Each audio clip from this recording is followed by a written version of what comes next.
this talk, this little open house is about PRP, but we are going to be talking about other regenerative treatments. And we'll explain what I mean by that in a little bit. But the nice thing about the platelet-rich plasma is that it is such a versatile treatment that we can use in many different fields of medicine, as you will find out as we hear the different speakers talk. So just quickly, history of platelets. We've known about platelets. It's part of the blood. And we've known about platelets since the 1800s. Sorry, I didn't quite catch that. Could you please Siri repeat it? thinks I'm talking to her. So, yeah, so we used to think in high school, you know, I learned that platelets were for clotting blood, and that's probably what most of us were taught. And we thought that was the only thing that platelets did. But now we know that platelets do so much more. And when we're talking about platelet-rich plasma, we're talking about the part of the blood that contains a concentrated amount of platelets. And we're going to talk about how we make that. And so PRP means concentrating your blood so that it contains a lot of platelets. So platelets were used back in the 1980s for open heart surgery. It's been used in dental field for over 30 years. But it really started to gain popularity when athletes started to use it. And in 2009, a couple of the players from the Pittsburgh Steelers revealed that they received PRP for their ankle injuries before winning the Super Bowl. So when people started hearing about athletes using it, it really started to get the attention of the general public. But what really put PRP, or platelet-rich plasma, into the mainstream was social media. So when I think you probably are familiar with this picture. This is, of course, Kim Kardashian, and she sent this picture out, and it went viral. And this is where the vampire facial first started to really catch the attention of the general public. Just of note, it doesn't need to look that bloody, and I think that was just more for effect.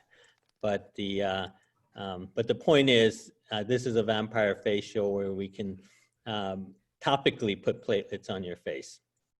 So quickly, platelet-rich plasma. So this is a picture of a test tube of blood. Now the blood has been separated.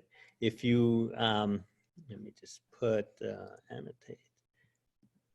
Okay, so if you look at this part here, this is kind of golden yellow, and this is red, and then there's a little white border between the yellow and the red. So people have different ideas of what PRP is because of what they see out there on the internet and what they might have been told. Some people might think that PRP needs to be golden yellow, and some people will call PRP like liquid gold. And other people will say, yeah, no, it needs to be red, because that's PRP needs to be red, which is correct. Well, actually, it's kind of both, because what we're really interested in PRP is this border here, this white. This is what we call the buffy coat, and this is where all the magic happens. This is where the platelets are. When we centrifuge it, when we put it into a centrifuge and spin it, the heavy part of the blood goes to the bottom, and the light part, which is mostly water, stays at the top, and that's the serum, and the platelets are on the border. So if you take, depending on what type of kit you use, if you take this top part of the blood, the platelets will be kind of suspended in there. But if you want it to be more concentrated, you can remove some of this fluid from the top and take more of this and maybe even go into the red. That's why you have different color PRP. And that's going to depend on what type of kit that you use to produce it. So PRP is made by taking some blood from your arm, just like you would when you're giving blood for a blood test. You can put it into a test tube, but a lot of times we use a syringe to draw the blood, just so that we can get a little bit more.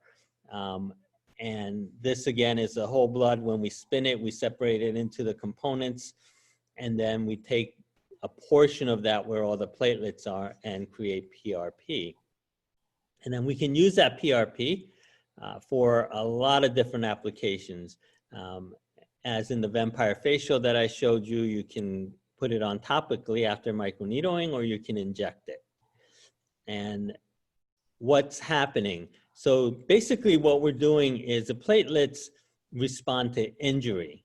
Okay, so the platelets are your first responders, and by creating a controlled trauma, you can activate those platelets and cause them to release growth factors, and that's what we're trying to do, and we're trying to amplify that natural response to injury. So controlled trauma can be created by mechanical means. You can create it with heat, you can create it with chemicals. And what we're really trying to do is we're trying to send a signal. The platelets are kind of a signaling compound. The growth factors from the platelets send a signal for stem cells in your body to come and create new tissue. So stem cells there's no stem cells in the actual PRP, but the PRP will call stem cells to the area that you're interested in.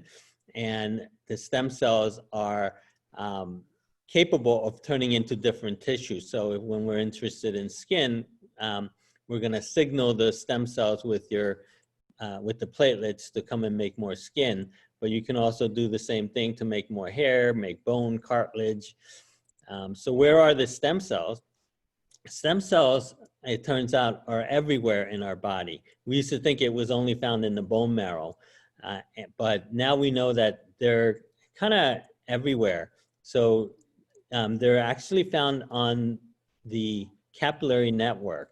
Okay, so the capillaries supply blood to every inch of your body, and then resting on the capillaries are these little cells. And I learned about these in medical school, and we didn't really know what they were. They were called pericytes. We thought they were for constricting the capillaries, but now we know these are actually stem cells. And what happens to these stem cells is when they get a signal, they will actually come off of these blood vessels and migrate to the area. So when you get a cut, we know that something happens because the cut doesn't stay open like that. It creates a scar. And this is new tissue. This is new tissue that wasn't there before. And where did this come from? Well, we know that we can predictably create new tissue to the point that we can actually, create these scars very predictably and use it for decoration on our bodies. But we obviously don't want it to scar like that. We want it to be more controlled. So what we do is we take a very fine instrument. This is a microneedling pen, and this is what we use to do the microneedling on the face or anywhere in the body. And these little tiny needles go up, in and out, and create very controlled punctures. So you don't get any scarring with this, but you do hit those little little capillaries and cause bleeding. So if you just use the needling alone, this is a response to trauma. If there's trauma, the first response is the platelets are gonna cause a clot, but then they're gonna signal stem cells to come. So on the top, you have uncontrolled trauma and you get a scar formation. But when you have controlled trauma, you can regenerate skin without scarring. So this is a picture of platelets, resting platelets on the left, activated platelet on the right, and they're obviously very different. The platelet on the right has been exposed to either some sort of trauma or manipulation, and they've actually self-destructed and released their growth factors. And those growth factors, there's a whole slew of growth factors that are released in the platelets. There's over 400 that we know of, and they do a lot of different things, but some of the most important things that they do is they help make new blood vessels to give blood supply to the area. and they send a signal for stem cells to come to the area. So just to kind of review, if you have a cut, like we do with the needle, if you have a series of them, you're going to get a little bit of bleeding, and the platelets are going to come and they're going to aggregate in that area, and they're going to form this fibrin matrix to stop the blood, and that's what's causing the clot. But something else is happening here.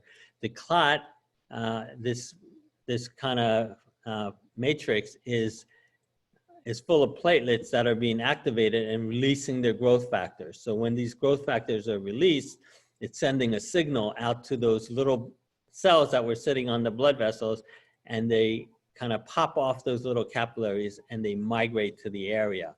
So that's what naturally happens. So if we put, these stem cells come, and then they start to make more stem cells, and they replicate, and then they start to differentiate and turn into blood vessels and new skin or whatever needs to be made to create the repair. So if we take little microneedle and cause that controlled trauma, we can initiate that healing response. So that's how we can create rejuvenated skin just by using little tiny needles to prick the skin. And we can get some really nice results doing that alone. So what we do with the PRP is we put extra platelets that we take from your blood, and then we put it onto the surface of where we created that trauma. So we're just amplifying that natural response to trauma. So this is how you typically look after doing a microneedling treatment. And I know that, looks, pretty intense, but that goes away within 24 hours. And that's really what's so nice about it, as opposed to a laser treatment, which can take a week or more to heal. This heals very rapidly. And then when you use PRP with that, it heals even faster. And here's just another picture of immediately after.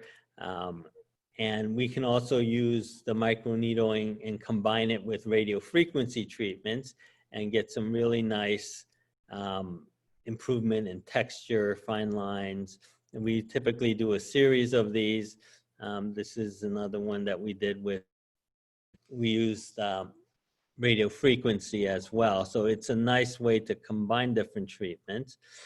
And it can be used for treating acne, treating little wrinkles, scars. It's great for treating scars. And this is, we'll be talking a little bit more about this, vampire facelift. That's opposed to a vampire facial. The vampire facelift uses fillers to create volume. So, so here we used a syringe of Juvederm, half on each side. And if you're familiar with fillers at all, they come in these little 1 cc syringes, and 1 cc is really going to be barely noticeable. But when you combine that with PRP, you can get some noticeable volume even with 1 cc of filler. So here's some, and this one we typically wouldn't try to treat this with fillers because it would just take too much. But we used about 5 cc's of a filler here and combined it with PRP and got some really nice results. And here's another vampire facelift. We call it a vampire facelift because it actually creates a little, the volumization can create a little bit of a lift. But what you also notice is here in this patient, we didn't do anything to the skin itself on the surface. We injected underneath, but with those platelets in there signaling new skin to form, you can see a nice improvement on the skin texture as well, even though we didn't directly treat the outside. We put some fillers and PRP under the skin. And here's a mother and daughter, both vampire facelifts. We can use it for growing hair. And okay, so Yeah, so the Vampire brand. So PRP treatment is used for a lot of different things. And when you hear about the Vampire brand, the Vampire is we have a network of doctors, nurses, different practitioners that do these treatments, and everybody within the network who uses that brand, the Vampire brand, has been trained and certified through very specific protocols. So we kind of keep each other in check and keep each other updated on all the newest techniques and safety issues, so that if you're looking for someone to do this procedure, that's a way that you can find somebody who is who you know has been properly trained, and you can go on the Vampire website to look and see if they're certified or not. Some other neat things we can do what's called a Vampire breast lift. It's also used for sexual function. So in women, we have what we call the O shot, and we'll be talking more about that. We have other panelists that will be talking about that.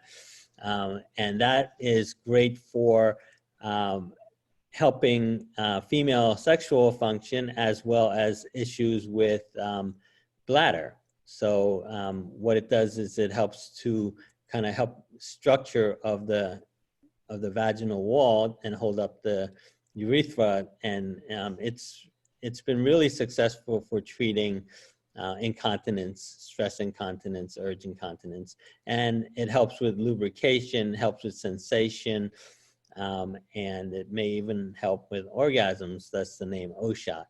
And then we have the male version, the P shot. It's used mainly for erectile dysfunction, but it's also can be used for size enhancement. And so that's a quick recap of the Vampire PRP treatments. And so now we're going to see if there was any questions out there, and see if our panelists, before they speak, have any input on what we're talking about right now with the PRP. So, okay, let me see. Okay, here's a question that's often asked, can you get AIDS from vampire facial? So this is so there was a case about 2 years ago where there was a salon or a spa in Albuquerque, New Mexico, right? It was Albuquerque, and they got closed down by the health department for some violations. They had a lot of violations at their this day spa. It was kind of like one of those, hole in the wall places. And when the health inspectors went in to inspect the place, they found a lot of violations. But what really caught their eye was they had a sign that said vampire facials. So when they saw that, and that was kind of mentioned that there was vampire facial. Now, this particular spa was not an official vampire provider, but they used the name because they knew that people would kind of, trust them if they use the brand. So they used it illegally. So you have to watch out, and you have to look on the website to find out if they're official. But anyway, what happened was when the health department closed them down, this was just local news, and nobody outside of that area would really care about this, except one of the news networks reported that they were doing vampire facials, and And then if anybody had a vampire facial at this spa, they should get tested for HIV and hepatitis and all that stuff. So then one of the major networks picked it up, and then all of a sudden it kind of went viral, and because of the vampire name, so people were kind of going crazy, asking, because they kind of missed the whole point that the spa was closed down because of, I mean, they were doing things like reusing needles. They had like bloody things in the bathroom, all kinds of stuff. But the vampire really caught people's eye, and that went out on a Friday, and Monday morning I had like all these calls of people kind of panicking, and I had to really reassure them that you cannot get AIDS or hepatitis from getting a vampire facial because it's your own blood, right? You're using your own blood. If you did it with somebody else's blood, you can get it. But a year later, it turned out that that a couple of people did test positive from that particular spa from reusing needles. And that's an important point, because they to save money, because if you see somebody advertising this for really, really low prices, they're probably doing things to cut corners, and unfortunately they were reusing needles to cut corners, and they did get people infected. So it wasn't the vampire, it wasn't the PRP treatment, it was their irresponsible, illegal techniques that they were doing that caused it. So that's something that we have to always be aware of, and that's why we kind of try to push the brand, because we know that the people who are official, I mean, anybody could do that kind of stuff, but the people that put the investment into learning the proper techniques and keeping educated, are less likely to do that, and they would definitely get kicked out of the network if any of the members were doing that. So yeah, so did you guys remember the panelists? Yeah. Hey, Dr. Truong. Hey, I want to chime in on Yeah. the same theme and what you're saying, and that right now, as we're during the COVID period here, is that be choosy what office you go to when you're doing aesthetic procedures or any procedures, because I know that everyone in here, the panelists in here, are taking extra precautions in disinfecting their office and protecting their staff, and also protecting the patient as they come into the office.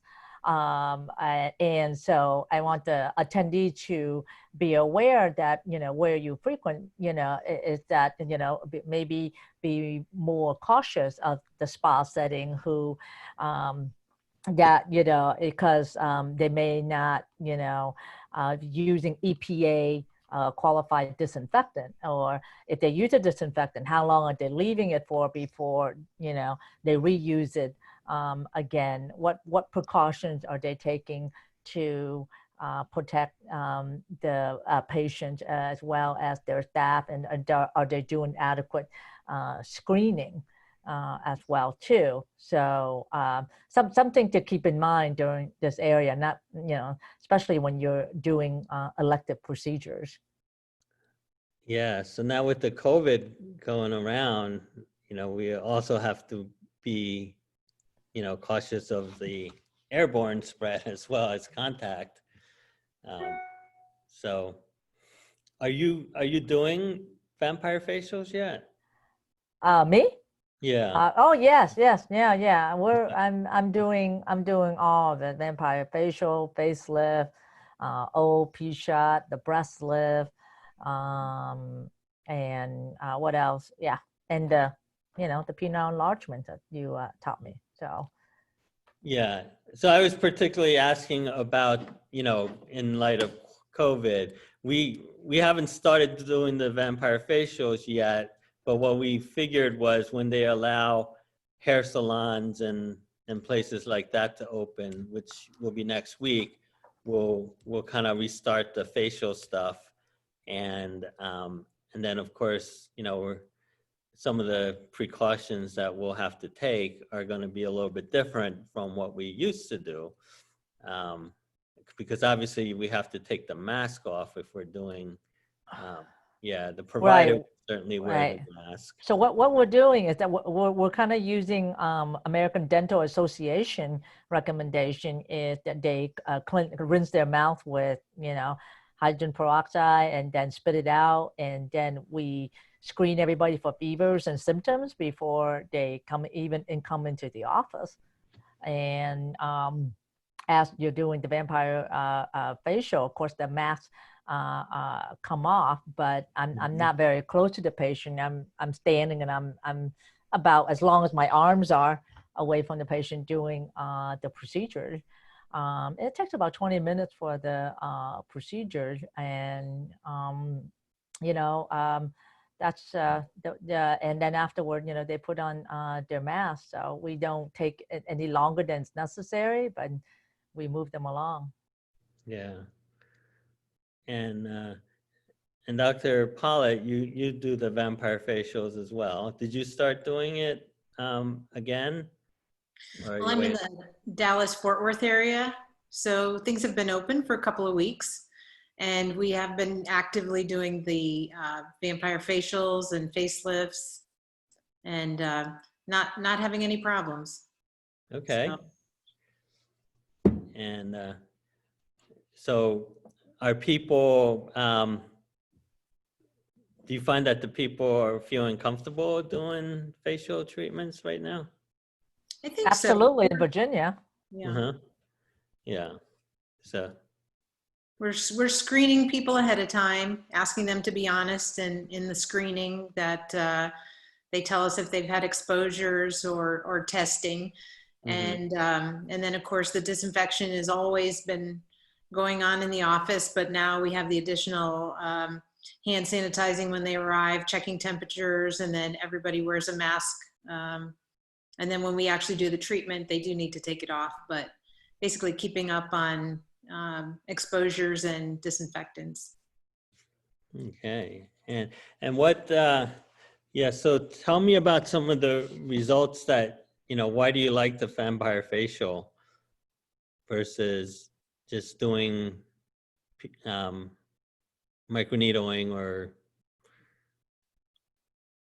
Well, as we know, you did a great overview on the platelet-rich plasma and the stem cells, and everything changes when you go from just a general esthetician's microneedling to vampire microneedling, where we're actually supplanting the platelet-rich plasma on top of the skin and then injecting it underneath. And that changes everything because with aging, you lose the volume, you lose the elasticity, you lose the collagen. And then the platelet-rich plasma really helps infuse those growth factors and stimulate the collagen to get the stem cells that are in the skin. We signal those stem cells to really start working again, working a little better, especially in the aging process. So we get much better results. And honestly, at any age, a lot of people say, well, your stem cells can't work very well after age 60. But again and again and again, the more I do this, I do older and older women who just tend to be more challenging because they've gone several decades without having any filler, without having any kind of aesthetic treatments. And it's not like the younger person who's got a little fine wrinkle they want taken care of.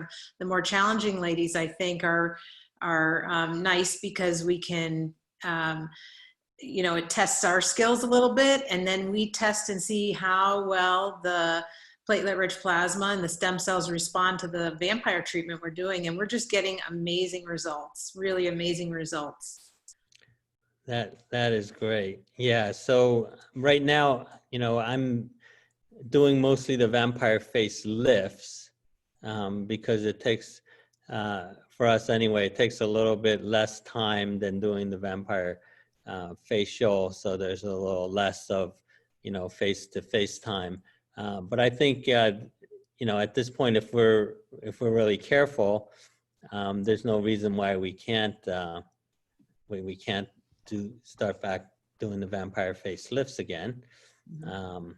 And so I'm going to put your slide, Dr. Polit, That'd be great. up for you so that we can talk about those a little bit. Let me just see if I can get, what do you, okay, do you see it on this? Am I sharing it right now? Not yet. No. Okay, hold on, let me try that again.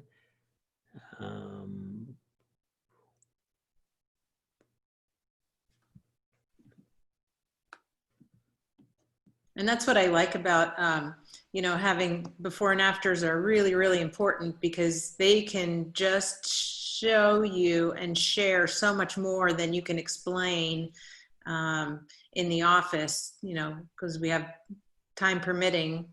You don't always have a lot of time to explain all the details of it, but a picture's worth 1,000 words. So when I can show you the before and afters, they're pretty neat. And I've included several different before and afters because I really like to show the difference between going full, full correction with fillers, partial correction with fillers.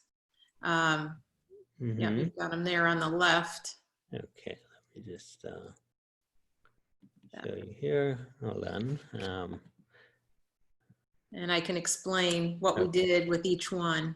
Yep. So again, this is Dr. Polit in Colleyville, Texas, in the Dallas-Fort Worth area. And okay, here's your first photo. So this lady, I really try to separate out these pictures because a lot of before and afters, you'll have people who throw in Botox or neurotoxins and say, look at the before with nothing and look at the after with everything. So this is specifically a vampire facelift before and after. So you can see on her forehead, she has all of her forehead lines, so there's no Botox whatsoever. So there's no kind of dilution with the facial treatments that we've given. You know what? I'm just gonna try to, oops, because it was being cut off a little bit. So Sure. Stop No sharing. worries. Do this over again. Sorry about that.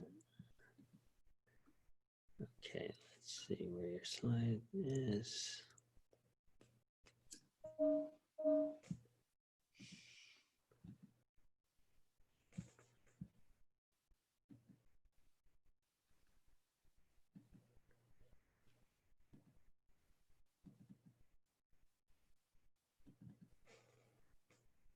Okay, do you see the screen now?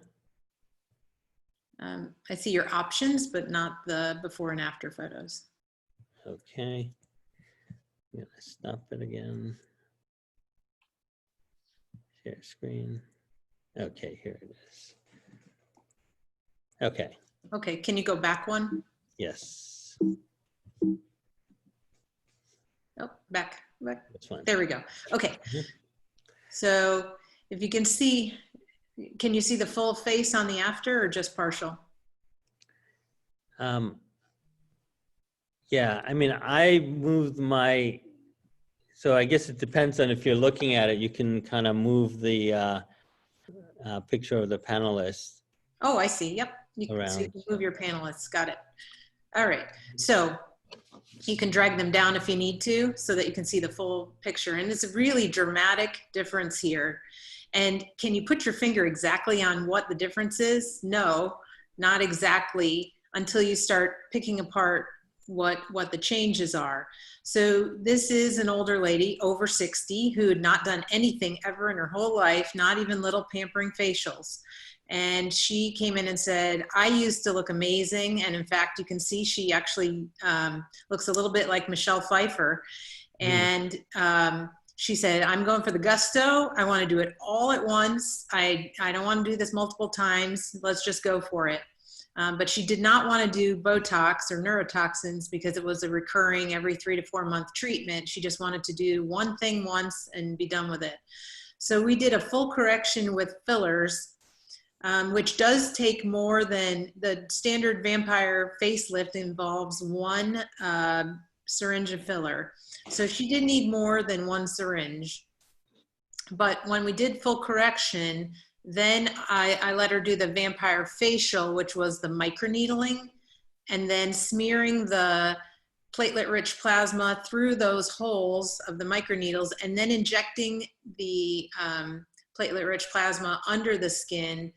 And you can see the texture of her skin has completely changed. Even the shape, she's not only got volume from the filler, but it really has, this is 4 weeks after, she's really gotten some improvement in her shape. So stimulation of the fat cells with the stem cells that are activated when you inject the platelet-rich plasma under the skin. And then the color, the tone of her skin, it looks a little bit yellowish, a little bit greenish before, not very good circulation.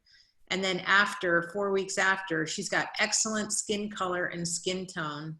And so this is an exclusive vampire facelift. So if we go to the next before and after set. So that's really amazing. You know, I'm just looking at her, you know, as a cosmetic doctor, you know, I'm just looking, and you did such an amazing job. And I know she didn't want any Botox or anything, but I'm thinking if, you know, if she wanted to go to, like, you know, some event or something and just wanted to just freshen up a week before, she can do a little Botox right here in the crow's feet and maybe right here, and then she'll get the full, you know, I can imagine like how stunning she would look, because you did, you know, this part, you did all the hard stuff. This is the easy stuff that she can have done, right? Right. Yeah, and she loved it. That's great. Okay. So on the next one, again, this is a vampire facelift in that we used 1 syringe of filler. And you can see she did not have much of a top lip before. And most women, especially older women, don't want fish lips if you inject their lips. So we just did 1 syringe, shared it between her upper lip, her lower lip, and then her 2 frown lines on each side of her mouth, and then did a complete vampire facial with the microneedling, smearing of the PRP on top of the skin, and injection of it under the skin. And you can see her tone, the color is completely evened out. The texture has changed. She has what we call cobblestoning down on the lower portion of the chin and next to the mouth, perioral areas, and that cobblestoning is just thickened tissue that really started to get healthier as the stem cells were stimulated under the skin. And this lady just looks brighter, happier, still no Botox, no contaminants from other procedures that we could do. And she's almost 80. So really tremendous results that again, this vampire facelift can do. So there's a question. What filler did you use with this? For this particular lady, I used Juvederm. Okay, so just standard filler, not Voluma, just regular Juvederm? Well, so there's only 1 syringe of filler with this that we put in the upper and lower lip, and then in the frown lines here. But I did not put any cheek filler, any other filler anywhere else. This is all a result of having the vampire facelift with the medical microneedling and then the injection of the platelet-rich plasma underneath. So all of the lifting, all of the color evenness that we have, you know, the change in the shape, that's all from really rejuvenating her whole face, that tissue, the collagen and the elastin, and just really making everything more vibrant. How many total blood did you use in N volume for the PRP? On average, I use about 10 to 12 total. Of what? Of PRP? Platelet-rich plasma. Mm-hmm. To how many cc's of total blood did you draw to end up with that? I try to get as much as I can, but I know this lady was a particularly difficult stick, so we only got about 20 cc's of blood. Okay, thank you. Sure. And then on the next one, to show you a comparison, this is before I ever started doing vampires, a few years before. So she's a super athlete, even at her age, early 60s in this photo. And I did a complete filler replacement, you know, to full, what we call full correction with filler. But this is a really good comparison with the first two, in that you can see we didn't have vampire back then. We didn't have the platelet-rich plasma. The texture of her skin, even though we increased the volume, the texture of her skin didn't change. And the tone, she's getting a little bit more contouring, so you see more shadows and in better places, but really not healthy looking skin. And I like to show this because there's a huge difference between medical microneedling and putting in that platelet-rich plasma and doing fillers versus just plain fillers. And that's what this is, just plain full correction fillers, but you just don't get that overall improvement. As good as the pictures look, it's still not an overall improvement like the first two. So how many syringes of filler did you use in this one? I believe we used 3 fillers, 3 syringes of filler in her cheeks, which were Radiesse, and probably 3 or 4 syringes of Juvederm in the nasolabial folds and around the marionette lines and the chin here. She did not want her lips any bigger, and we could, there's still room for that, but if she went ahead and got a vampire facial after this, it really would have even been a huge step up. But I just like to show that difference. You can do just filler, but you won't get the results that we had from the first two. Yeah, that's why I like the vampire facelift so much, because for, you know, it's such a better value, because you don't have to use, how many was that? I think when you were talking, I counted 3 and 3 or 3 and 4, so probably 7 syringes. 7 syringes. That's a lot of money. Yeah, that's a lot of money. Yeah, so, you know, for considerably less than that, you can do it with the PRP and actually get a better result. Right. So if you look at the next set, the last set. Thank you. So again, many people, budget is a huge consideration, and many people don't want to put 7 syringes of filler in their face or can't afford it. And again, this is with the, when you do the standard vampire facelift, it comes with 1 syringe of filler, and I usually help them decide what area is the most important to them. And for this lady, of course, it was under her eyes. And we did not do full correction because of budgetary issues, but even with just 1 syringe of a very soft filler, I used a Bellatero here, you can see the overall effect with the platelet-rich plasma injected under the skin still just changed the tone of her skin. The texture of her skin is much less coarse. The fine lines are really improved, and the health of the skin and the health of the collagen, you can just see that all perk back up And again, this lady is also in her 70s, and she's still got amazing results. So although it's not full correction on the filler side, she didn't need to, because she got great results just with the Vampire. And you can see her lips even look better, and there's no lip filler whatsoever in there.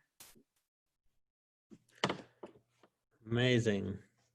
So, okay, let me stop share.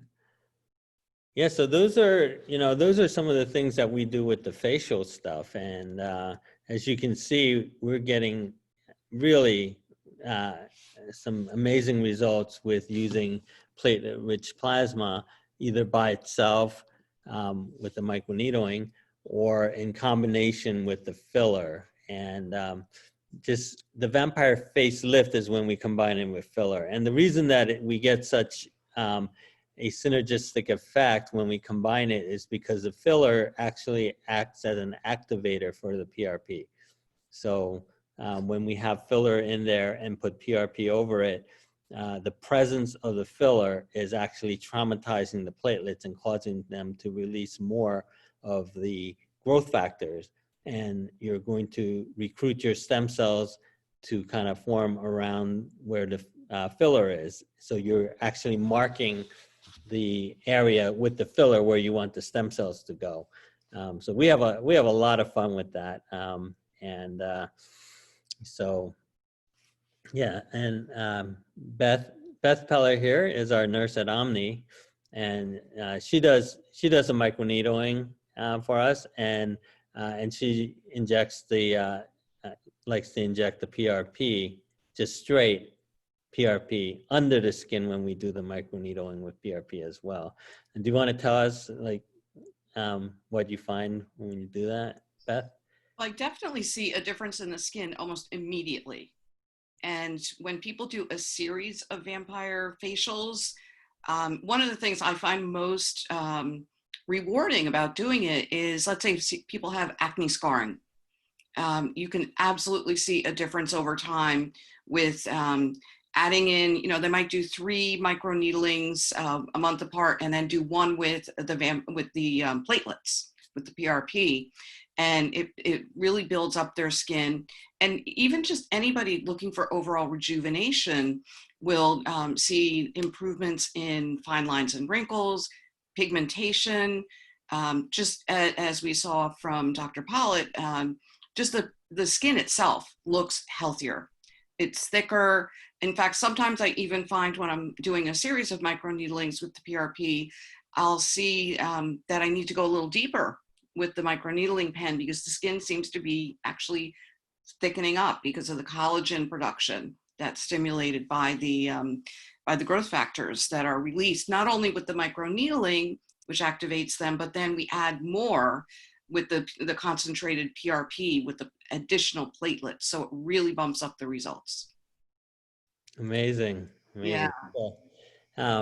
Yeah, so we love this stuff. And now but that's not all that we do with PRP. So now we get to, we're going to get into some of the more fun stuff. We got the O shot and the P shot, and Dr. Hasz is going to talk about some orthopedic uses of it, which is really neat. And it's just amazing how we can use this for different areas of medicine. And this is something that is made from your own body. It's not made in a lab. It's not, it's not something that comes with a whole, list of side effects. So now, Dr. Truong, are you ready to go, or?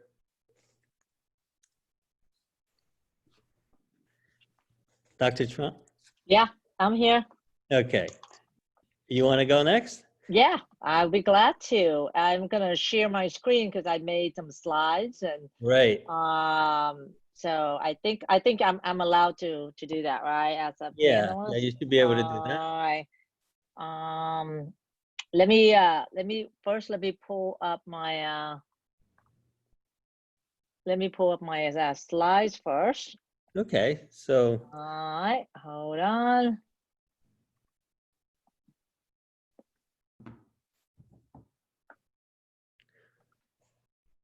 Yeah, while you're doing that, I'm just gonna, mention that, yeah, so in our practice, Beth does the O shots, I do the P shots, Dr. Polit does these procedures as well. Dr. Hasz does some of that too, and Dr. Harris is in New York, and she actually, I think that's all you do, right, Dr. Harris? I don't think she heard us. Or her screen might be frozen, it looks like. Okay, I'm ready. Okay. Hold on. All right. Okay, let me share my screen and all right, PowerPoint. There we go. There you go. All right. Well, you did a great job in covering the science of PRP and what PRP is. So I'll skip over that. I just put a couple of slides there. So I'm going to talk about the priapus shot or the P shot for erectile dysfunction. Hold on, let me, are you able to see this? Yep. Okay, great. All right. So there's a study that came out in 2013 that looked at awareness, whether men are aware that they have ED, and they look at 1,000 men age 30 and older with at least one risk factor for ED, and that's high blood pressure, high cholesterol, smoking, metabolic syndrome or heart disease, or diabetes, depression, or lower urinary tract problems such as prostate problem, obesity, and a waist circumference more than 40 inches. And what they found out was that every one of these men fill out a questionnaire for ED, which is called the IIEF, which is the International Erectile Function Scale. It indicated that 71% of these 1,000 men actually have mild to severe ED. So what that equates to is that 86% of them are, of these men are not even aware that they even have ED. So, so I thought that was an interesting article. And if most of the attendees here today are women, this is some interesting fact to know. So this is, let me move my thing. So this is the scale that I'm talking about. It's a IIEF questionnaire that it's a self-questionnaire, and you circle this. And if you score less than 21, then you have ED. And so what is ED? So ED is defined as persistent failure to generate sufficient penile body pressure to achieve vaginal penetration, or or the inability to achieve this degree of penile rigidity until ejaculation. 1 out of 5 men over 20 years old have ED. It is a smooth muscle problem, and it's also a small blood vessel problem. We're going to talk more about that. Interestingly, there was an article that looked at that measure actually 15,000 penises, and so what is the actual norm, the common length and girth? What they found out was that the flaccid length of the penis, most common is 3.61 inches, and an average erect penis is about 5.16 inches. And for girth, for a flaccid penis is 3.7 almost, and for erect penis it's 4.5. What's the prevalence and severity of ED in a study in, this is actually an old study in 2003, the Massachusetts male aging study, that essentially showed that at the age of 40, for about approximately 40% of men will have either mild, moderate, or severe ED, with the mild being a larger portion, and it increases 10% per decade. So at 50, about the age of 50, 50% of them will have it. Age of 60, 60%, and 70% ranges from more of the severe as you get older. So what are the causes of ED? ED can be related to actually medication. very common medication that men take, a statin for high cholesterol, SSRI are serotonin inhibitors, and those are for depression, blood pressure medicine, antihistamine, diuretics, anti-epileptic, anti-inflammatory for pain, Parkinson's medication, medication for heart rhythm, antacid, muscle relaxant, and prostate cancer medication. And then smoking causes decreased blood flow, and chronic disease such as liver, renal, kidney failure, COPD, sleep apnea, cancer, and post-organ transplant, as well as diabetes. But the most common thing is what we see here is medication. So what are the causes and comorbidity associated with ED? So there's a study that looked at this, and the top 3 that correlated positively with overall poor health is vascular, diabetes, and medication, which I had mentioned before, and that a big part of the pie here. Vascular is 40%, diabetes is 30%, and medication is 15%. And the rest is pelvic surgery, neurological causes, endocrine causes at this point. But it can also be a result of a precursor to prostate cancer treatment, diabetes, and heart disease. So ED often present before symptoms of heart disease, and this is the one I really want to stress, is that the arteries supplying to the penis are very small. It's like 1 to 2 millimeter, which is the smallest artery. So the artery is a blood vessel that brings blood to the organ, and the veins are the blood vessels that bring blood away from the organ back to the heart. So because the penis blood vessels are so small, 1 to 2 millimeter, and then for the heart, the heart blood arteries is 3 to 4 millimeter. The internal carotid artery, which is the big, large artery on your neck, that's bigger. And then the femoral artery, the artery in your leg, is the biggest. But since the penis artery is so small, it is the first one that gets blockage before any symptoms of heart disease that develop. And so, so when this happens, it almost heralds sign that you need to be looking at your cardiovascular health. And so ED and diabetes connection, we know that about currently in the 2012 census, there's about 15 million men living with ED, and that just having diabetes alone, ED can occur in 10 to 15 years earlier in men with diabetes, and that ED and men with diabetes are less responsive to oral treatment or oral medication. And 1 in 2 men with diabetes have sexual dysfunction, and men with diabetes have more severe cases and more quality of life. So ED can have a broad negative impact on the health-related quality of life, which can impact your general health perception, social functioning, roles that are caused by emotional and health problems, vitality, your physical functioning, physical pain, and limitation caused by physical health problems, and also mental health. So it's not just a sexual problem, is really involving your social, emotional, and physical well-being as well. So let's take a look at some medication. Viagra is well known as the first line of treatment for ED. And we know that Viagra is very costly. It can range from $30 to $60 a pill. Now it is a generic. And so it's cheaper, but doesn't necessarily mean that it's better, because generics are less potent than what the brand name is.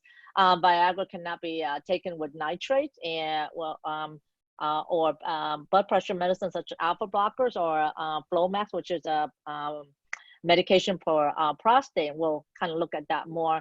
What the common side effects of Viagra is headache, flushing in the face, neck, and chest, A lot of patients see me for abnormal vision, or they report having blue vision, nasal congestion, and dizziness. Some of the serious side effects is loss of vision, chest pain, ringing in the ears, lightheadedness, and what we know about is priapism, which is an erection lasting more than 6 hours. But Viagra also takes away spontaneity, because you have to plan, take it an hour before the activity, and you have to take it on an empty stomach. The absorption of the medication varies with what food you eat. And the medication can last for about sometime more than 6 hours. So what's the P shot, which is the Priapus shot? So I want to compare the P shot and the pump. And as Dr.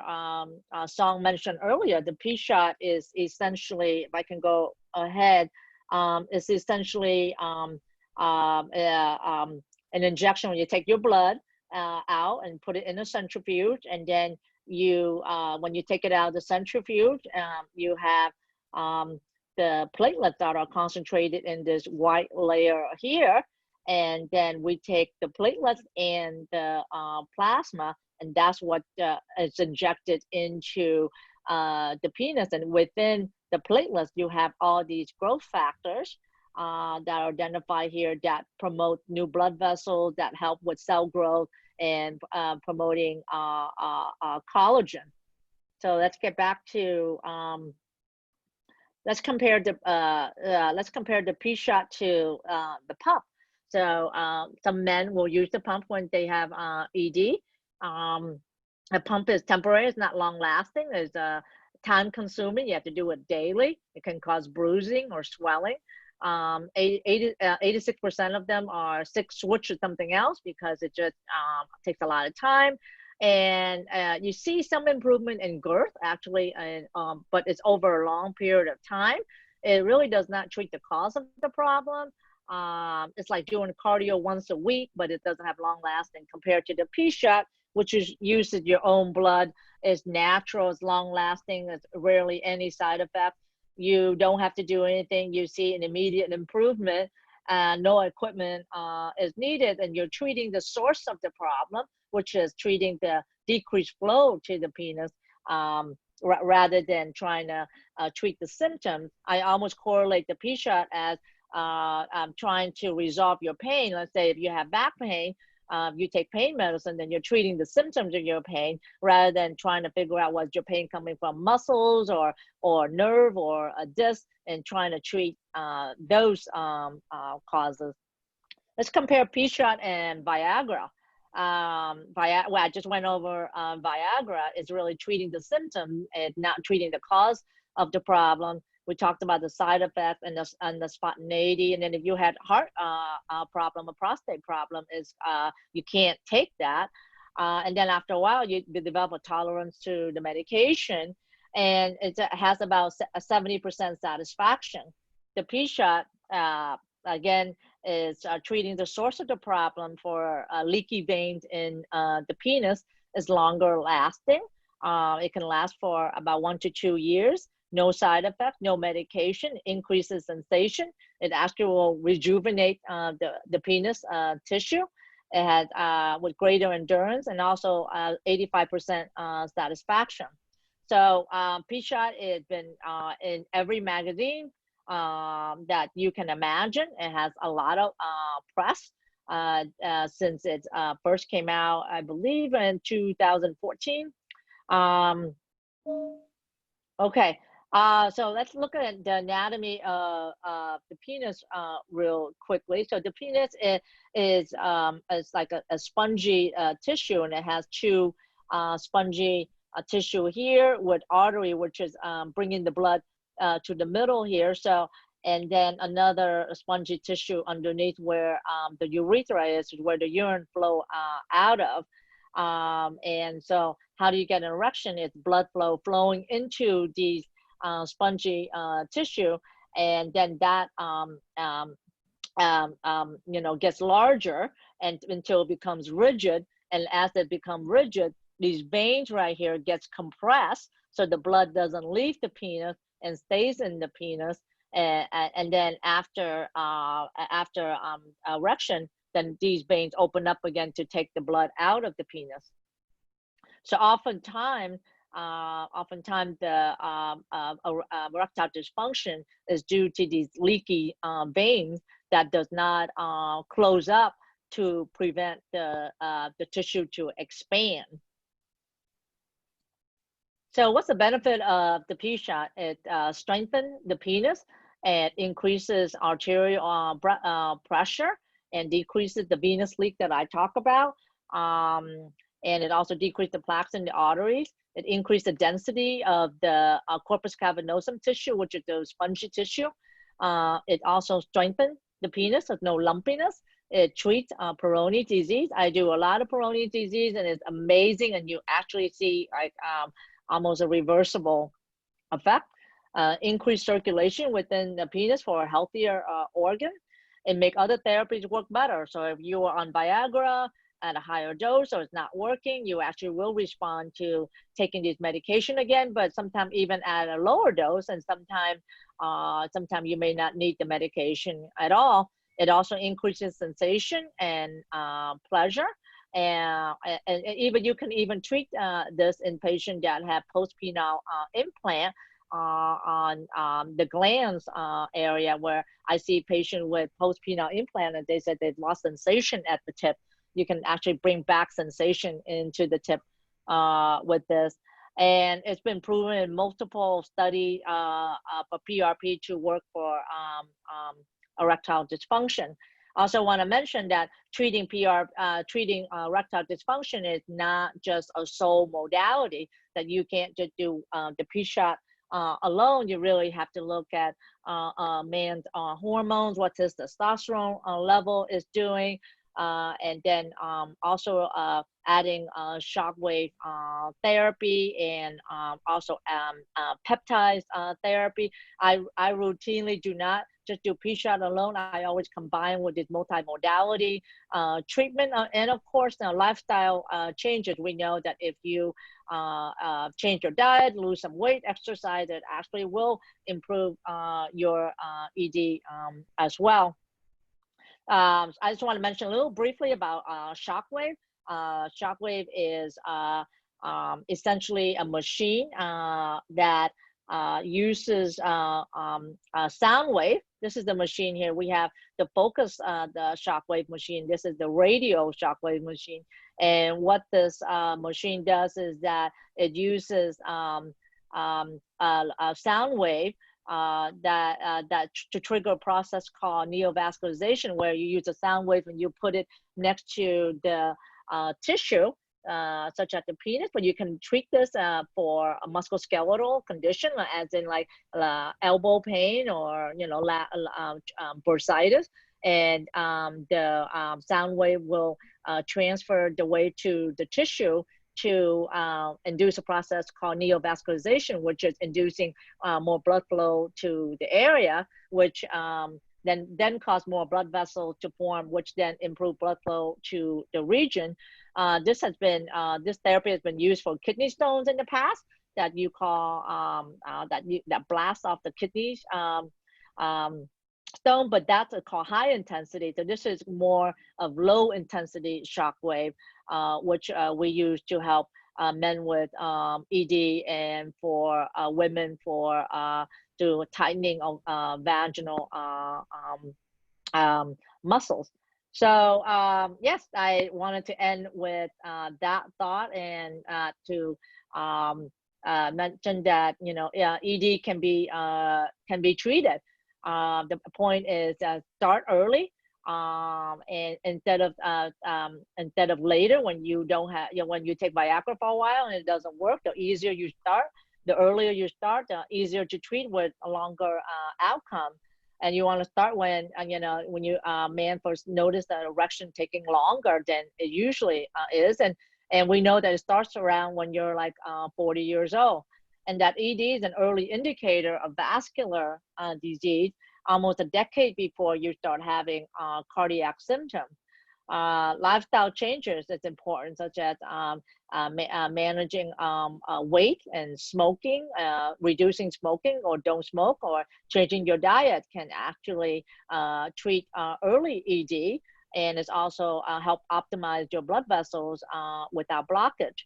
There's also a natural alternative to ED, which is the P-shot that we discussed about, and that know that ED medication wear out over time and does not treat the cause of the problems, really treating the symptoms at this point. And that is the end of the presentation. All right, well, thank you. Thank you. So I have a question. Do you routinely check the testosterone level before treating, or do you sometimes just treat without? Do I routinely, let me see. Yeah, yes, I do actually. Every men that come in for evaluation, we always do a blood panel first, and we have them fill out questionnaires.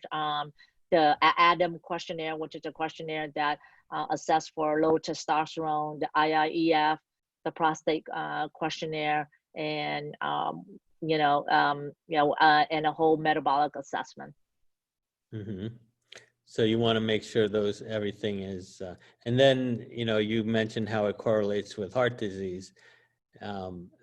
So I guess, when you start, down the road of treatment for this, are you kind of doing the whole evaluation, or do you refer them out? Like, what do you recommend? Oh yeah, so I do the hormone replacement therapy if they need it, and the P-shot if appropriate, and the shockwave if appropriate. So I don't know what you mean by referring them out. Sometimes if I feel there's an arterial problem, I'll refer them out to do a duplex ultrasound to assess blood flow, because we know that shockwave and that the P-shot is really more effective for venous leak rather than arterial compromise. Yeah, so if but I will most likely counsel men first on lifestyle changes first, and then I always, like I said, I always do multimodality treatment. I don't do just singular treatment. Mm-hmm. Mm-hmm. So, yeah, did any of the other panelists have anything to add, or were there any questions? So I guess Dr. Harris, we lost her. She does a lot of these treatments as well. And Dominique Well is going to come on hopefully a little bit later to talk about the O-shot and some more about the P-shot as well. But right now, we're going to have Dr. Hasz talk about more of the regenerative side of this. And he's an orthopedic surgeon, and his specialty is in treating back issues. Although he can do surgery, he's also doing a lot of these non-surgical treatments, which is great, because not all of us want surgery. I'm gonna look for his slide here. Okay. That's fun. Okay, so anyway, I'm Michael Hasz. I'm an orthopedic surgeon who specializes in spine surgery. So I'm really interested in nutrition and health ever since medical school, because I wanted to be as healthy as I could be. I didn't like the idea back in medical school where we learned about the recommended daily allowance, which is for vitamins and minerals and for protein and everything else along those lines. And when we discovered that the definition of the recommended daily allowance is for the amount of whatever food or substance it is for a healthy person to avoid disease. So on the bell curve, this is just the minimal amount a committee comes up with so that 80% of people are going to not get sick if they're not sick already. And I thought that's ridiculous. We need to be on the other side of the curve so that 80% of us optimize everything that we do. So when we start talking about the regenerative medicine and so on, and it sort of just fits in. And another reason I like orthopedic surgery is that I remember doing a rotation in emergency room medicine, and I saw people that would break their ankles or hurt their legs, and we could straighten them out and get them fixed and get them back to playing. But other people would come in with chronic diseases, and I just didn't want to help manage somebody else with that for their entire life. So I wasn't interested in managing disease. I want to optimize health. So when you start looking at the regenerative medicine and so on, what these slides are from is a presentation I gave at A4M, which is a international meeting that was held last December, I believe it was, in Las Vegas, where we used regenerative medicine as well as other treatments for what a lot of people call anti-aging. And my topic was a presentation for my 5-year follow-up for patients that have had treatment that were scheduled for surgery for back pain that failed all other non-operative treatments. And we were ready to do surgery, but we did treatment where I actually treated the discs themselves and injecting stem cells, in this case, into the discs. And I'll show over the basic results where over 75% had significant improvement of their pain where they could avoid surgery. In fact, yesterday, 2 of the patients I treated non-operatively included a young guy with back pain that he'd been looking for quite a few years to try to find someone to help him out. And they weren't really giving him the right diagnosis, but I discovered actually the cause of the pain. And we talked about our options, and I did some PRP injections right into the discs in hope to help rejuvenate the collagen in the disc to help them get stronger. And we'll see if that will help enough that his back pain will improve. And additionally, I had another person where he had a labral tear of his hip joint, and it had already been debrided arthroscopically, but he was still having pain. So we elected to proceed with an injection of PRP in the joint as well to see if we could get that to start healing and feel better so that he, as a young guy, can actually become more active. So a lot of non-operative treatment works, but otherwise, sometimes we actually really have to do surgery where I'll do like artificial discs and actually do fusions and all the other things that people are afraid of. But if you need it, you'll actually be happy you had it. But let's get back into the categories of regenerative medicine, which I wrote about quite a few years ago, which seemed to make sense to me in that there's 5 ways that we can work with our body to see if we can help with, to help it heal itself.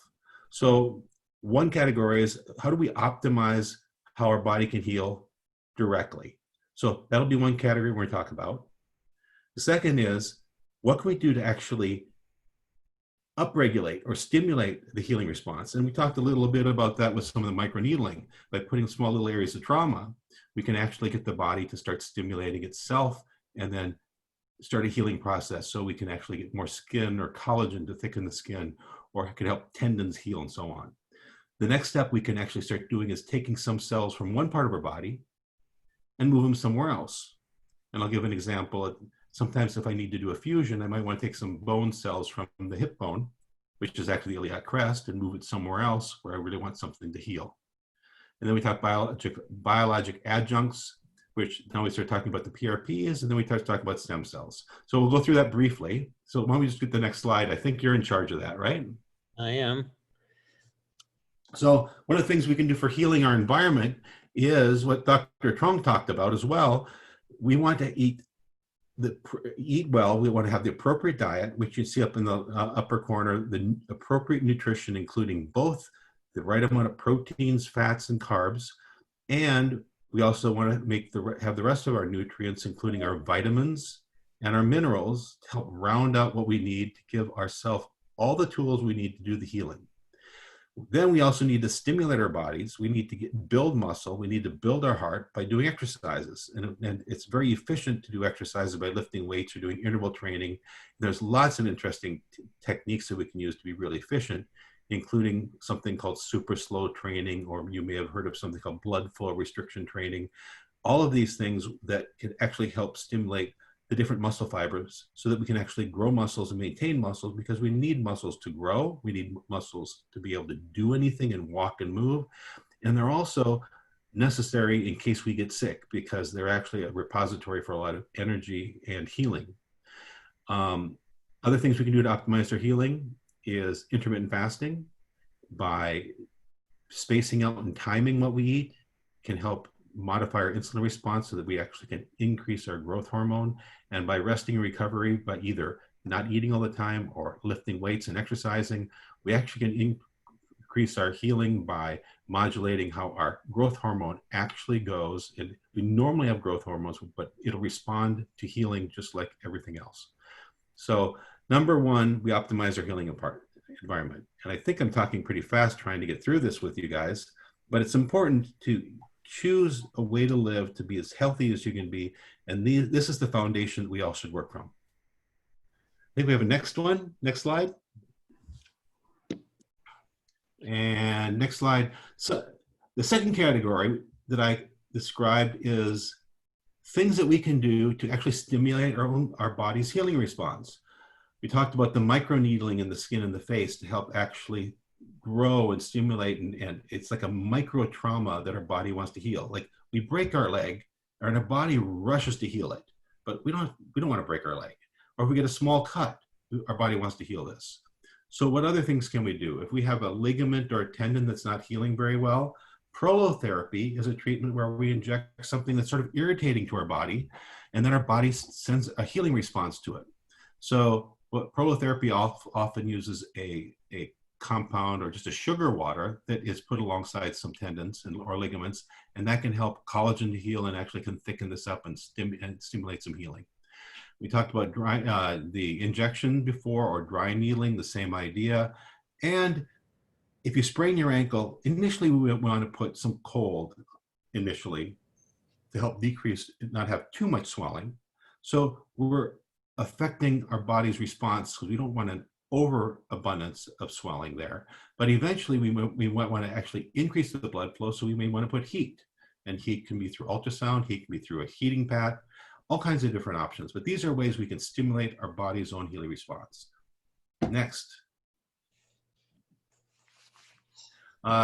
Transporting specialized areas to the injured area. Like if I have a broken bone that isn't healing, sometimes what we need to do is actually put some fresh healing bone cells down there. And one way I can do that is take it from the iliac crest and take some cells and then put it right down the area not healing and stimulate the heal. Similarly, platelet-rich plasma, we can take our blood out, which you all know now what it's like. We can take our blood and spin it in a centrifuge, and then we can take the concentrated blood products and take these platelets and the PRP into areas that can then really stimulate the healing process. By putting the PRP down by certain tissues, we can stimulate the undifferentiated pericytes to come over and actually act like the stem cells that they truly are. They can be by areas that have poor blood flow, or as we noted, even in the skin for the vampire facial. As we get older, our collagen in our skin gets thin, we start wrinkling more, the blood flow isn't as good, so you start getting paler or grayer skin. If you get an area that has a poor blood supply, bringing platelets into that area that can actually stimulate the growth of collagen, that can actually stimulate new blood vessels to form, we can start getting the pinker skin, the thicker skin, the skin that doesn't have as many wrinkles. And we can do the same things when I have injuries. For example, a football player, or maybe I've got a couple gals that are in the roller derby and they fall and they tear a muscle or they injure something and it's just not healing. By putting this PRP down in the area that's healing slowly, it can actually stimulate a greater and faster healing response. Next. The other things that we want to do is make sure we can optimize our healing environment. Remember when I talked about the recommended daily allowance, that it often only suggests enough to avoid disease? On the other hand, we can actually optimize and get on the other side of the curve and make sure we have abundant amount of nutrients, including vitamin C and vitamin D.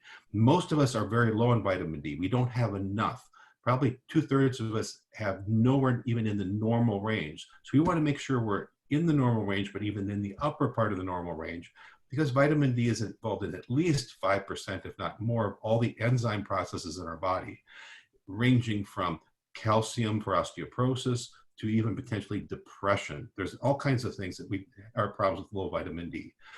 Osteoporosis is often treated with Forteo, which is parathyroid hormone, and many people, particularly with the environment we're in and the plastics and so on, many men will have low testosterone, and many women, particularly postmenopausal, don't have adequate estrogen or progesterone levels. These hormones are ideally should be reoptimized to help decrease the morbidity of aging, decrease the risks of cancer, truly decrease the risk of cancer, improve bone density, and actually increase the quality of life. And the fifth category is what we talked about briefly. If you want to go to the next slide, is talk about stimulating the undifferentiated cells to specialize. So I can either take the stem cells directly, and often in the United States, we take it from the hip area. We take these stem cells and move them over, or we can take compounds that we grow in the lab, including a protein that's called bone morphogenetic protein, which is a protein that's made in our body, but we concentrate it in the lab, and we can actually inject that as well.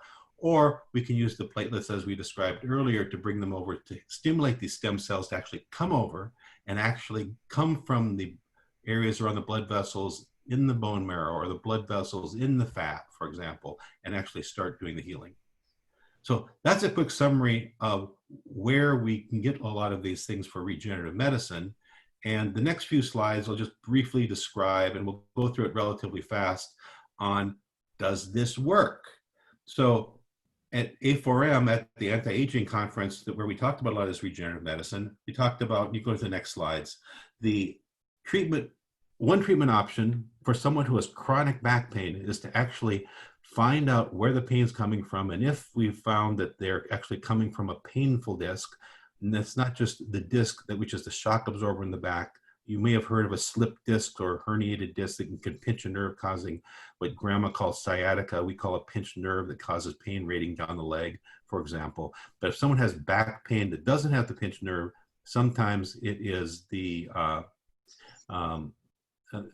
problem of the disc itself. So I previously reviewed the anatomy in different slides that we didn't see today, but if we can narrow it down to the disc as a cause of back pain, what these slides are going to show, and we'll go through them relatively rapidly, but what these show that in a group of patients that were actually ready to be scheduled for surgery, 26 patients were eligible for this treatment. They had true discogenic pain that was actually tested, and I could actually find where their pain is in their back by putting a little needle in the disc, and the disc was sort of like a jelly donut in between the bones in the back. So each of these shock absorbers of my hands, if you can see a little slide, if the disc is between those, if that disc in there actually has an injury, I can actually touch the disc with a little bit of fluid with a needle and actually increase their pain. So these treatments, these numbers of ODI and VAS are just pain scores. They're lifestyle scores that the patient fills out beforehand or afterwards, and it shows a certain number. And let's say on a scale of 1 to 10, if your pain is like an 8 out of 10, we all know what an 8 out of 10 pain causes. And the VAS scale is the visual analog scale. And if you go 8 out of 10 or 80 out of 100, these patients described on average 80 out of 100 pain on a daily basis that they wouldn't go away. So they're all surgical candidates. Next slide.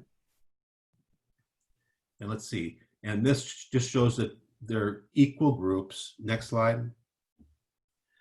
And the techniques we used were to put the actual stem cells into the disc space, which is just how I put the PRP in the disc space yesterday. And next slide. Well, this is what some of the discs look like on MRIs. On the grade 1, it looks pretty normal. And as the color diminishes, that implies there's less fluid, there's less proteins in the disc, and also more tears in the discs. And some guy named Furman rated these between 1 and 5. So often as the discs begin to wear out, this is what they look like. And some of these discs hurt. Next slide. This is the test called discography, where you can see the little skinny needle going into that little puffball of dye. Actually, it's called contrast, but dye in between the vertebral bodies. That's actually the disc space you normally can't see on x-rays, but when you put some dye in there, you can see where the jelly part of the disc, now it's really not jelly, but just a jelly donut, imagine that. In the jelly part, we put some contrast in there, and you can see that upper one is a little puffball. That one didn't even hurt. The second one has a puffball, but you can see a little shadow behind that. And that actually was a tear where the dye went out back, and that actually hurt. And that helped prove that's where the cause of pain is.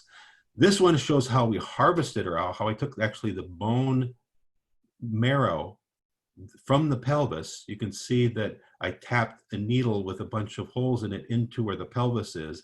And inside that iliac wing or pelvis is where a bunch of blood vessels are.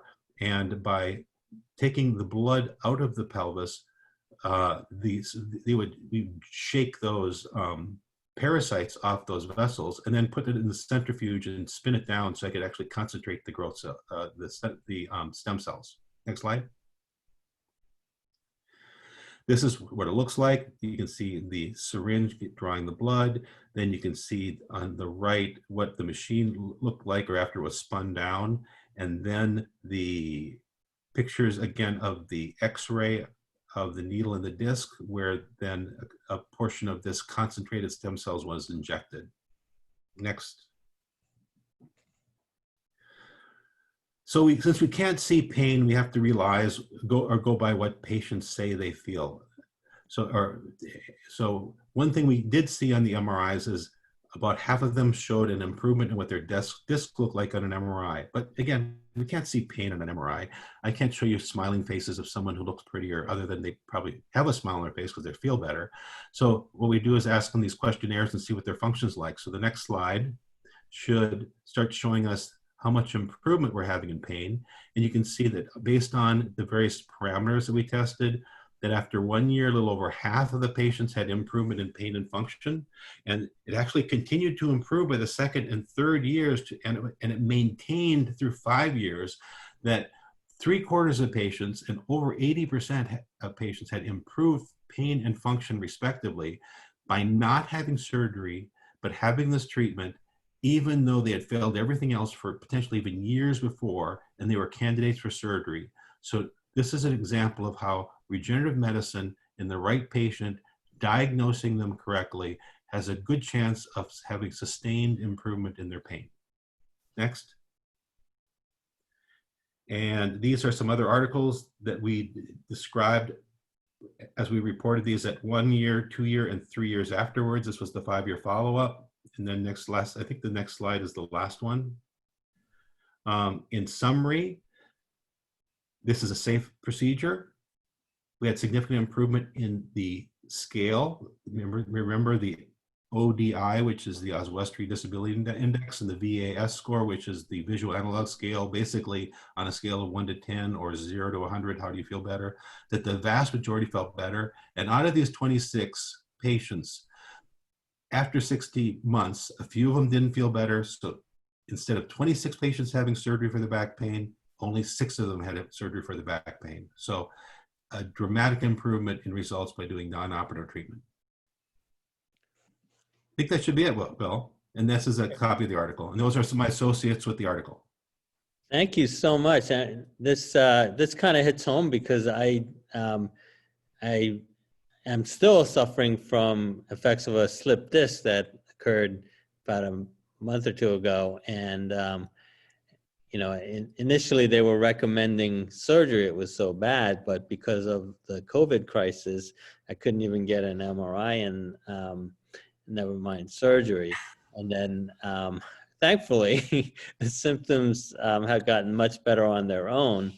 But it's great to know that there are other options. And one interesting thing was, now, are you using these regenerative treatments kind of as a preventive measure also? Because it sounded like you were injecting it into the discs to all of them, or? No, this is a treatment in what we call an algorithm, in a stepwise approach. So we don't just treat someone like prophylactically. I'll recommend that you eat correctly. Prophylactically, I'll recommend you lift weights. Prophylactically, I'll have you go for a run. That's the prophylaxis. I'm not doing, and no one's suggesting you should prophylactically start injecting PRP or stem cells in areas that don't hurt or aren't arthritic or not painful. That makes no sense whatsoever. In fact, even when you start out, if you have a muscle sprain somewhere, take an anti-inflammatory and put ice on it. It makes sense. So that's logical.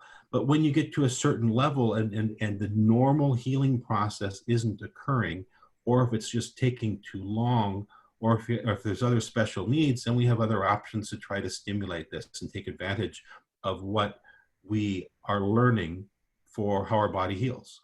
Mm-hmm. So if you had no problems, and if you just have a dark disc on your MRI, but you don't hurt, like if you have grade 4, so vast majority of people, let's say, I think the number is about 60% of people with absolutely no pain can have an MRI of their back and find some abnormal finding. And you don't do injections on that. You don't do stem cells on that. You just make sure your weight is loose. You learn how to move and you learn how to lift correctly to help decrease the chance of it wearing out. But if you are starting to have some issues, then these other things are actually quite good options. And the good news is also if they don't work, they're gentle enough on the body that they don't burn bridges. So it doesn't make my surgery later on and your recovery from surgery any worse. Where there's a lot of things that can do a lot of scar tissue, it just makes my life miserable if I have to go to surgery. So there's benefits, and these days many surgeries can be done, like even a fusion can be done sometimes as an outpatient or a day or two in the hospital. You're up walking around and you're up moving right away. The whole goal is to keep moving. We don't like people laying around. And then you start losing muscle mass, you start losing bone density, you start getting out of shape, you're getting pneumonia. It's probably like all of us 2 months after sitting in our house with COVID, we're not probably as healthy as we could be. We need to get out and get some sunlight and get active. Yeah. Wow. So thank you. I mean, we went from, treating the face with PRP to, treating erectile dysfunction to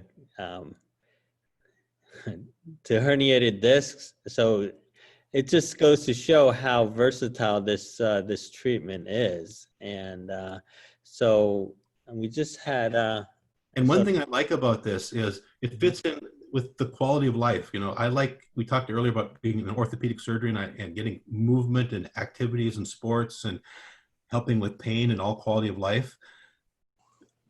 Me expanding into these other issues, it's a huge, like when Dr. Polit talked about helping someone's face being rejuvenated, they feel better, they feel younger, they'll be interactive more socially. It is a healthy, great thing to do. It's just not vanity. This is actually changes your life in a very positive fashion and allows you to actually engage more. So I think all of these things are coordinated and make a lot of sense. That is great. I actually have a quick question for Dr. Hasz. Why did you choose to use BMA, bone marrow? I assume you concentrated with the selling system versus PRP alone. At the time, there's still not a lot of information 5 or 6 years ago when we started the program. There's not a lot of information even now as to how it works, but it's getting better. We chose the cells and actually did use the selling system at the time. They actually chose the cells for that study because of the relatively poor blood supply to the disc, we thought, and that actually transitioning the cells over there looks like it makes a lot of sense, because this way we don't have to rely on trying to recruit other cells in. That being said, if the disc itself is not as degenerated and the end plates aren't as sclerotic, then there is actually some blood flow that comes through the end plates, or some nutrients that come through the end plates. So in a younger patient, the PRP may actually make a good option. So that's how we start choosing that. That's how I initially chose, and our team chose the stem cells, which now we've got at least a 5-year outcome of that. we don't have 5-year outcomes on this particular thing for PRP yet. Right. Dr. Hasz, yeah. There's a question here that a client has written in. If you've had back surgery already 13 years ago, and they feel like they're having some weakness where the plate and screws were attached in the low back, would this particular bone marrow help?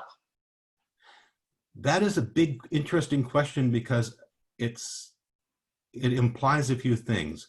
I don't know what is meant by, what were the words? There's hardware in the place and it feels something. So if the hardware— Feels like she's getting weakness where they were attached. So the weakness where they're attached implies that if the x-rays show that the screws are actually loose, that tells me that the fusion didn't take. If the fusion actually is very solid, some people will feel the hardware down the road and it might feel like there's some spasm in the muscle that is feeling the sensation of weakness. So I need more information. Okay. But it's also a good adjunct. For example, let's say someone has had previous surgery and maybe the nest disc is beginning to wear out. Maybe that one can be treated with this. And the other one might need to have a little more work done, or even sometimes taking the hardware out is a good thing. Or maybe if it didn't fuse, now you need to do a little bit of fine tuning. And the techniques are becoming less invasive and more precise all the time. So that's good. Thank you. It's so great to know that we have all these options now. I mean, until recently, it was either surgery or do nothing, right? So, so thank you. We have Dominique. Dominique, are you? Just lost her. Let's see if she comes back on. She was going to give us a talk on. She can talk about the O shot, which is another treatment. That's the female equivalent to the P shot that Dr. Truong talked about. And she also said she had a really nice testimonial from one of her clients that, well, let's see if she'll be able to come back on. And here she is. I see her. Hey, Dominique. Hey, sorry, I keep having internet connectivity issues. Okay, so yeah, so we talked about the vampire facial, the vampire facelift. We talked about the P shot. Talked about regenerative treatments. Will you be able to give us a little talk about what you do with the O shot for women? I would be happy to, and I just wanted to thank Michael for his talk. That was great. I really appreciated it. I love hearing all of the different things that we're using PRP for. It's so amazing in all its utilities. So just a little bit about myself and what I do in my practice. So Dominique Well, family practice nurse practitioner, and I own a wellness center in Seattle, Washington, where we do inner health and outer beauty. So predominantly cosmetic, and then I do a lot of sexual health, so testing for vitamin deficiencies and hormone imbalances. Oh, it looks like I'm losing my internet again. Darn it. Yeah.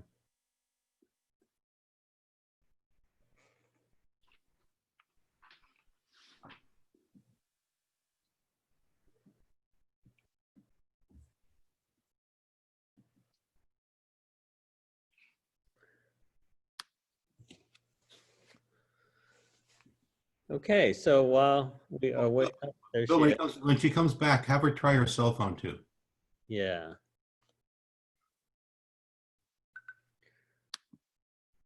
I see her. Oh.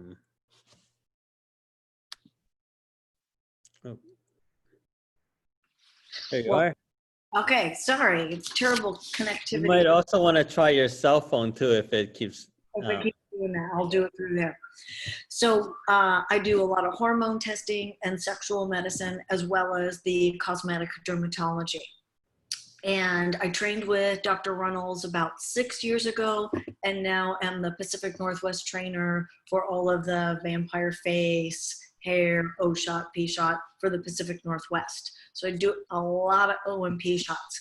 What I get is a lot of women coming in testing for hormones with complaints of either urinary stress incontinence, where they have the cough, the sneeze, the run, the jump, the leak, or urinary urge incontinence, the I need to go to the bathroom, I need to go to the bathroom, oh, I didn't make it.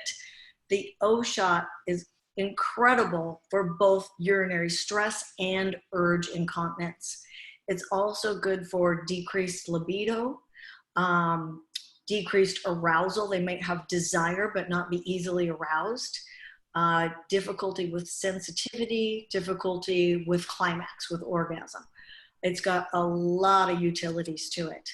The things that I consider a real win are for the urinary stress incontinence. So if women have, we grade the different kinds of incontinences, and we'll grade if people have any kind of a prolapse, which means the bladder might be coming forward, the uterus might be coming down, the rectum might be bulging out. If they've got any kind of a grade 1 or a 2 prolapse, we get really good improvement from the O-shot. A lot of times people are kind of concerned, ouch, oh my God, that's gonna hurt. And I reassure them, no, it does not. We numb you up. Very, very simple procedure. So we have women come in, we immediately give them a little topical lidocaine to put on, and then draw their blood and send it to the centrifuge. And you guys have all heard the way PRP works now, that PRP stimulates stem cells, growth factors to do general tissue rejuvenation anywhere you put it in the body. And for me, the O-shot has been a real win. And so while the blood is spinning, the number is numbing up, I get their blood, pull out the PRP, and then very simply it goes into the anterior vaginal wall. When I go in to do that vaginal injection, they do not feel it.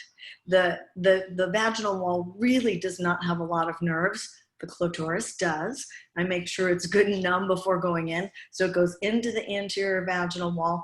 It goes right into the area that Dr. Grafenberger coined the G spot. And that is right in between the vaginal wall and the urethra. Right in that area are the Skene's glands, the Bartholin's glands. Those secrete a lot of moisture secretion. So women, that's how it treats the urinary stress incontinence, is through that location right through there. It builds collagen, builds structure for that urethra and that anterior vaginal wall, helps increase lubrication, which helps with pain during sex, helps decrease it. And then we go into the actual clitoris. So the combination of doing the G-spot and doing the clitoris together really increases arousal, sensitivity, ease of orgasm, and the part that's going into the anterior vaginal wall treats the urinary stress incontinence. From my experience, women get immediate treatment from the urinary stress incontinence. Sometimes it's the next day. Sometimes women will have a few weeks of collagen building, 2-3 weeks, they'll start to notice things. Same thing with the sexual response. It can be a little bit immediate, and it can take a little time. I've had women who were surgical candidates, meaning had pretty significant prolapse. And I said, hey, you're really a surgical candidate.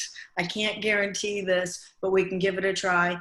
And a few of them have gotten, I want to say 70% decrease. And I do all of the scales, the urinary stress incontinence scale, the sexual dysfunction scales. We give them the scales before and after to be able to measure exactly. So it's how much results they got. So it's not just them thinking they got some. We get quite a few point improvement for the urinary stress incontinence scale right away. And then it improves with the collagen building. The sexual response is different. I really tell women that for urinary stress incontinence, this procedure is a win. Don't hesitate to try it. You have got nothing to lose. With sexual response, it varies. You've got relationships and communication and all kinds of things in there with sexual response. So I say it's not going to hurt you to try it, but we do have mixed results. I've had a few women who say, you know, I really didn't see much. And then I have women who come back and say, wow, the earth is shaking. Other women say, have 1 orgasm or have 5, which reminds me, I do have my one woman who had the 5 orgasms give me a nice little testimonial I can play for you guys. So it's really a great procedure for women's sexual health, that as we're aging and the urethra and the vagina are just not as structurally intact as they used to be, say 30 years ago, we can go in and use the PRP for building stem cells, building collagen, and keeping that area nice and healthy so that the sexual response is more like when we were younger. Okay, let me see if I can screen share, guys. I've got a cute little video for you. That's great. While you're doing that, there's a question. Yes. Are there risks with the O shot? No, there are not significant risks. I want to say the PRP, you guys know, itself is completely safe. It's only your own body. And then there is only a poke hole from the needle, which is so minimal. So I personally have not seen any side effects. Now, I know when you go to sign a consent form for an O shot, there's a nice list of them because we have to list anything that could possibly happen, but I have not had that experience myself. And I'd like to say it doesn't make sense. The PRP is safe, and a little needle hole, what is that going to do you? We've all been poked by a needle before, right? And didn't do anything. So I'm trying to do my screen share. Here we go. Can you guys see this? Yep. Hi, my name is Dominique Well from Well Medical Arts, and I'm going to be talking about our fantastic O shot today. So the O shot stands for orgasm shot. It is great for treating urinary stress incontinence. So whenever you have a little cough, sneeze, and leak a little urine, so far I have had 100% treatment rate. All of my women have really gotten great treatment from the O shot. It also treats dyspareunia, which means pain with sex, increases lubrication, and then is great for orgasm itself. It increases arousal, sensitivity, ease of orgasm, frequency of orgasm, strength of orgasm, and a lot of great uses. Fantastic shot. We have got Carrie here, who just had her O shot, and I can't wait to hear from her what her experience has been. So first, tell me, what was it like getting the shot? Like a mosquito? Like a mosquito? Really, nothing. Really? Yeah. Good, good. They had told me that it was easy too, and of course I didn't believe them until I got mine. It really, really didn't hurt me. She went first. And then, what was your experience after? It's great. I had said, you know, if you want one orgasm, how about 5? You really had 5. Well, let's just say they're all tied together. Awesome. Yeah. I feel just younger. I feel like I'm thinking about sex more. It's easier to get to orgasm. And then, of course, having multiple orgasms is kind of a nice little prize. That's really great. Yeah, that's great. I had a good experience with mine too. It felt like my hormones were going like when I was 20 again. Just walking, I felt like I could get stimulation. And the same thing, I wanted to have my husband around frequently. The ride home, I felt, Okay. That's a feeling I didn't have. yeah. Well, I'm glad that you got a great result from it. We are getting great results from it in general, whether it is for the medical urinary incontinence or for its increased ability for sexual arousal and pleasure. It's a very painless, easy, in-clinic treatment. And if you're interested in learning more, you can go to the Well Medical Arts website, or you can come on in for a consultation. We would love to teach you what it's all about. Yay, there we go. That was great. So yeah, I've gotten great results from it, and I don't hesitate.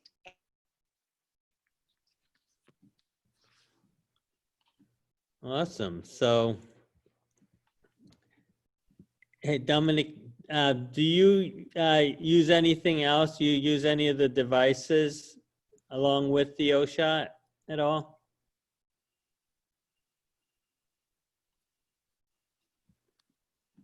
Oh, I think you're frozen there.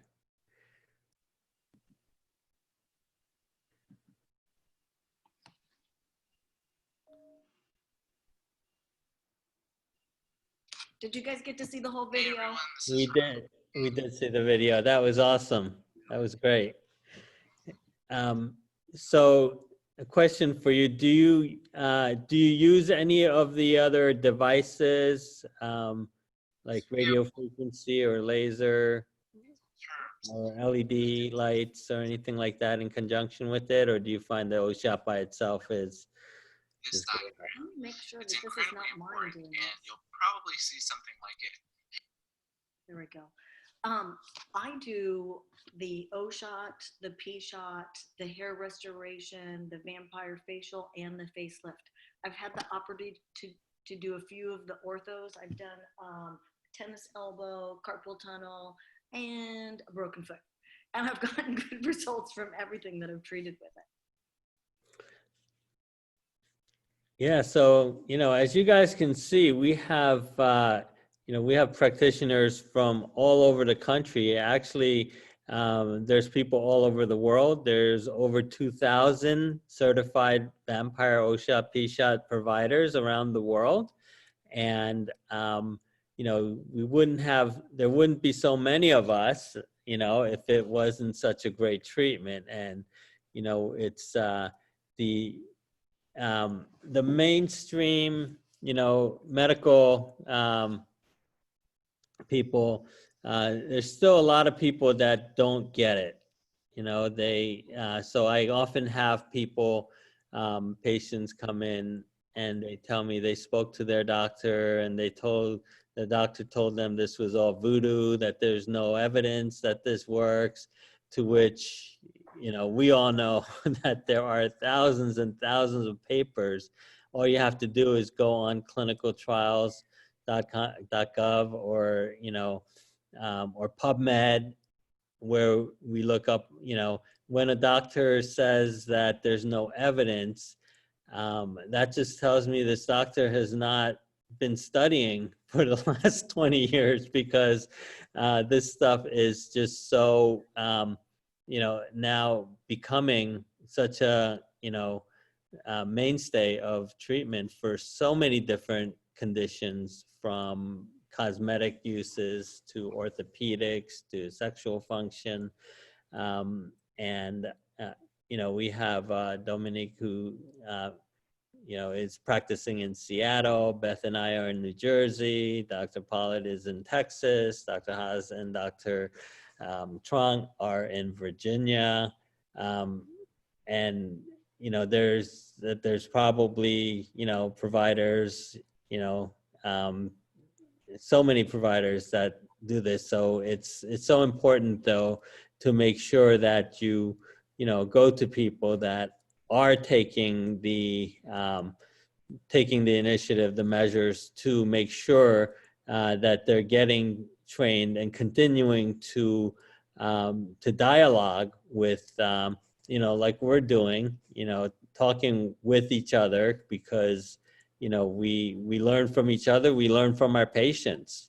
And that's the name of the game. We want to keep learning because, new techniques, new discoveries are being made every day. And you want to go to somebody who has, has the desire to keep learning. And you can tell from everybody that spoke here how excited we are about this. And when you have somebody telling you that this is, it doesn't work, the question to ask them is, well, have you tried it? Have you had the treatment yourself? That's what I was thinking. And, most likely they'll say no, or they'll try to do the treatment without learning how to do it properly, or they'll try to cut corners. And I've had to try and train a few providers who were not trained by Dr. Runnels and weren't part of our cellular medicine group. And I needed to go back and train them on how it's really a painless technique, in particular, the O shot. And it's amazing how many talented people there are in our group. It is amazing. So I want to thank all the panelists tonight for coming on. I know I learned a lot from you guys. Every time we get together, we always learn. And I want to thank all the attendees. And I know it's going over 2 hours now. And I really want to thank you guys for sticking it out and listening to all the speakers. And we are going to get this recording posted, probably on YouTube, so that you can replay it. But in the meantime, if you go to the website vampireevents.com, I will try to post it on there over the weekend, and hopefully we'll be able to do this again, and invite some of our panelists back and have some other people join us as well. And if you are joining us and you're not a patient of one of us, just look us up in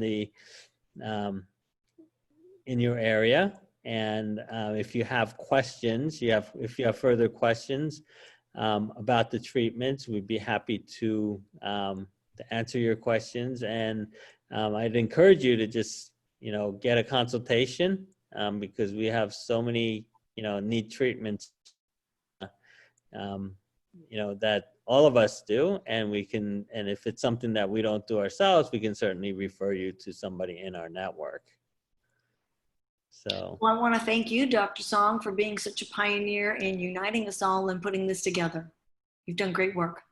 This was a lot of fun. Thank you, guys. Anybody else have any parting words? Were there any?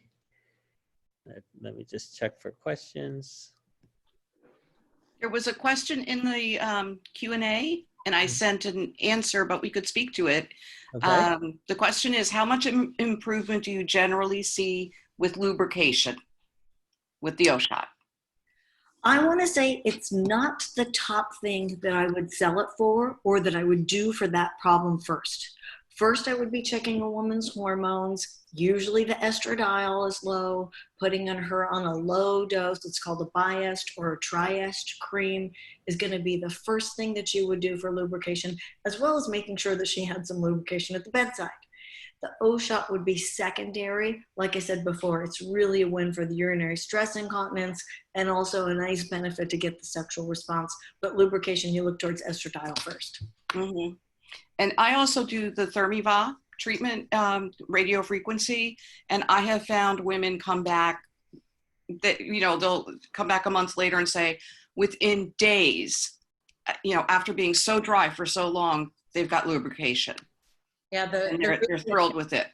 The radio frequency with Thermiva is fabulous at stimulating the collagen production and getting those glands in the epithelium, in the mucosa, to start working again. And they do get immediate response to lubrication, even during the treatment.